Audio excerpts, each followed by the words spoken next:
कि गैर इरादतन हत्या जो थी, अकस्मात जिसको कहते हैं, इसमें हमने दो हिस्से किए। अकस्मात तो किसी भी व्यक्ति से किसी भी स्थिति में हो सकता है। गाड़ी चलाता रहे एक व्यक्ति और रास्ते में कोई भी बेध्यान हुआ या कोई रश कर आ गया और अकस्मात हो गया। अकस्मात करने के बाद वो व्यक्ति स्वयं उसको पुलिस स्टेशन या तो हॉस्पिटल ले जाता है, तो इसके लिए कम सजा का प्रावधान किया है। हिट एंड रन केस, मरता हुआ छोड़कर कोई भाग जाता है, तो इसके लिए हमने 10 साल की सजा का प्रावधान। जो आतंकवादी कृत्य करते हैं उनके प्रति कोई दया भाव नहीं होना चाहिए। कठोर से कठोर इनके लिए कानून का प्रावधान होना चाहिए। और ये नरेंद्र मोदी सरकार का उचित ही निर्णय है कि आतंकवाद के लिए ये कानून में हमने जगह दी है। उसके बाद भारत सरकार, किसी राज्य सरकार, विदेश की सरकार, अंतर्राष्ट्रीय सरकारी संगठन के सुरक्षा को बाधित करने वाले कृत्य भी आतंकवादी माने जाएंगे। मान्यवर, मैं नहीं मानता इसमें कहीं पर भी कोई गुंजाइश बची है कि इसका दुरुपयोग हो। और मैं सदन को आश्वस्त करना चाहता हूं, कानून तो लिखी हुई चीज है, इसका अमल करते वक्त अगर कोई इसका दुरुपयोग करता है, जहां तक हमारी सरकार का सवाल है साहब, हम उसको रोकेंगे भी और उसको नसीहत भी करेंगे, सजा भी देंगे। और सबसे ऊपर कोर्ट है।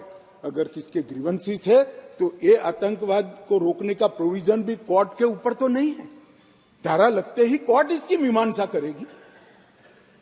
मगर इसके डर से आतंकवाद को ही न रोका जाए, मैं इस बात से सहमत नहीं हो सकता। मान्यवर, मैं सदन से अपील करना चाहता हूं कि इस धारा को जो मोदी सरकार लेकर आई है, आपका समर्थन चाहिए, आशीर्वाद चाहिए और जीरो टॉलरेंस का एक संदेश इस सदन से जाना चाहिए। मान्यवर, संगठित अपराध की भी पहली बार व्याख्या की गई है।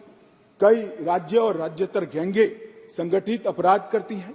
इसके लिए कोई विशेष कानून नहीं था। इसके अंदर हमने साइबर अपराध को, आर्थिक अपराध को, भूमि हत्याना को, हथियारों की व्यापार को, डकैती को और मानव लोगों की तस्करी करने, व्यक्तियों की मानव तस्करी में, ये सभी को इसके अंदर रखा है। आर्थिक अपराध की भी हमने व्याख्या की है। करेंसी नोट, बैंक नोट, सरकारी स्टैंप का कुटकरण, हवाला व्यवहार और बड़े पैमाने पर वित्तीय कपट और आर्थिक व्यवस्था को तोड़ने के सभी प्रयास, इसको भी आर्थिक अपराध की व्याख्या की तरह पहली बार लाने का काम नरेंद्र मोदी जी कर रहे हैं। और इससे मुझे लगता है कि न्यायपालिका का काम काफी सरल हो जाएगा। मान्यवर,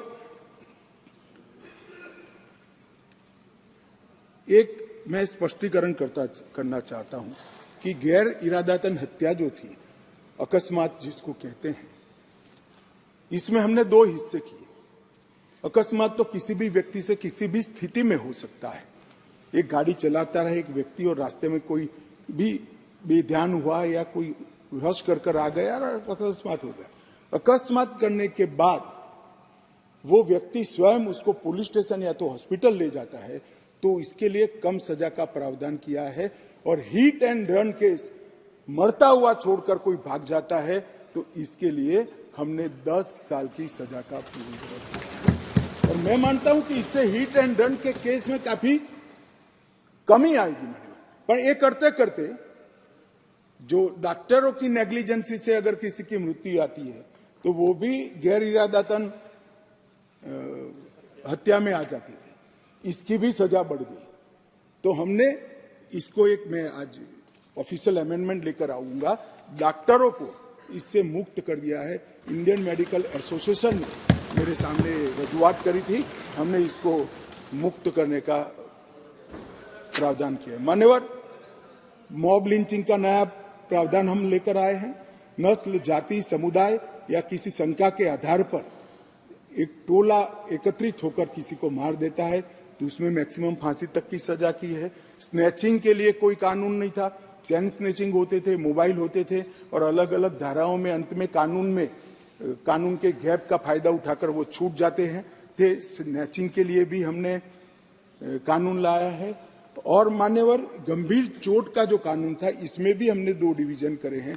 किसी के सर पर लाठी मार दी, इंजर्ड हुआ, तो उसको सजा तो होनी चाहिए, परंतु लाठी मारने के कारण वो ब्रेन डेड हो गया या अपाहिज हो गया, तो इसकी सजा इतनी नहीं होनी चाहिए।